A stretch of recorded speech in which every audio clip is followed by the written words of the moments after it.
Thôi thì cũng đã sắp đến tháng 12 rồi các bác ạ. Em lại tiếp tục xé nháp năm này.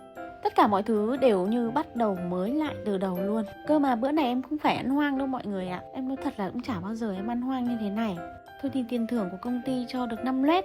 Thôi dấn thân làm bữa giải ngố về cả nhà ăn cho nó vui mừng đi. Rồi đến đâu thì đến lại tính tiếp. Nói đến hải sản thì chắc nhà em cũng đếm trên đầu ngón tay thôi. Cũng không phải là ăn thường xuyên. Cơ mà nó mắc lắm ạ. Bấy nhiêu đây em cũng mua hết hơn 500 cảnh. Thôi thì ăn đi để có động lực mà nghĩ tiếp, mà còn chiến đấu vượt qua cái khó khăn này, có phải không các bác? Thôi thì ghẹ của em chín rồi thì em chuẩn bị lên mâm để chén thôi. Em mời cả nhà ăn online cùng em nhé.